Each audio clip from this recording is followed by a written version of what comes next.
Surat railway station વિસ્તારમાં police જોતી રહી અને કોંગ્રેસે નિલેશ કુંભાણી ગદ્દાર છે ના પોસ્ટરો સિટી બસ અને રિક્ષા પર ચોંટાડવાનો સફળ પ્રોગ્રામ પાર પાડ્યો છે।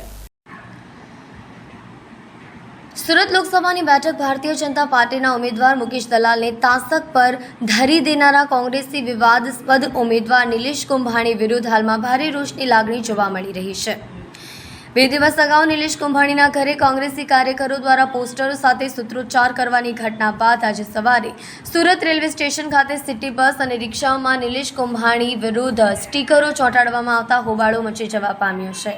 કોંગ્રેસી કાર્યકરોએ નિલેશ કુંભાણી ભાજપના દલાલનો દલાલ અને સુરતનો ગદ્દાર જેવા સૂત્રો સાથેના સ્ટીકરો ચિપકાવ્યા હતા।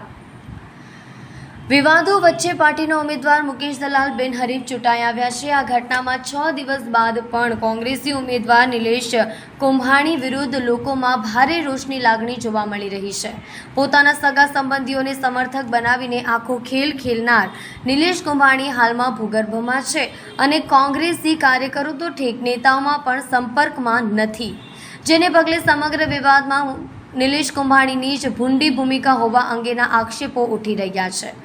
રવિવારથી જ અદૃશ્ય થયેલા નિલેશ કુંભાણી હાલમાં ક્યાં છે અને કોના સંપર્કમાં છે તે અંગે ભારે ચર્ચા ઉઠવા પામી છે। ત્યારે આજે વધુ એક વખત કોંગ્રેસી કાર્યકરો દ્વારા સુરત રેલવે સ્ટેશન ખાતે સૂત્રોચ્ચાર સાથે નિલેશ કુંભાણીના વિરોધમાં ઠેર ઠેર સ્ટીકરો ચોંટાડવામાં આવ્યા હતા।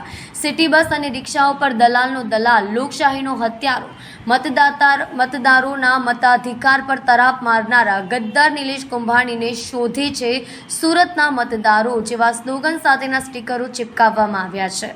હા દિનેશભાઈ, કઈ જગ્યા પર કયા પ્રકારનો વિરોધનો કાર્યક્રમ? આ રેલવે સ્ટેશન પર અમે છીએ, જે કે ત્યાં સિટી બસનું બસ સ્ટેન્ડ આવેલું છે, ત્યાં રિક્ષાઓ અને સિટી બસ છે, એમની પાછળ અમે જે પણ લોકોએ સુરત શહેરના લોકોનો મત આપવાનો અધિકાર છીનવી લીધો છે।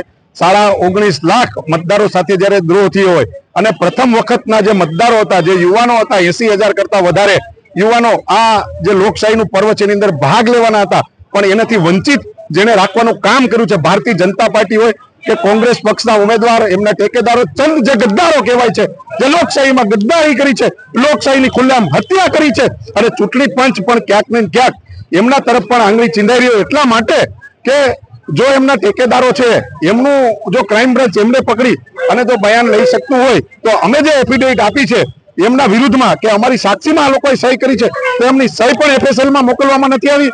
ચૂંટણી પંચે એકતરફી નિર્ણય લીધો હોય અને લોકોને જે મત આપવાનો અધિકાર છે એ જ્યારે છીનવી લીધો હોય ત્યારે એમના વિરુદ્ધનો આ રોષ છે। અને હું તો ત્યાં સુધી આપના મીડિયાના માધ્યમથી કહું છું કે બારડોલી અને નવસારીના જે મતદારો છે ભારતીય જનતા પાર્ટી વિરુદ્ધ મતદાન કરી અને આવા જે લોકશાહીનું ખૂન જે ભારતીય જનતા પાર્ટી સરેઆમ કરી રહી છે એનો જવાબ મતદારોએ આપવો જોઈએ।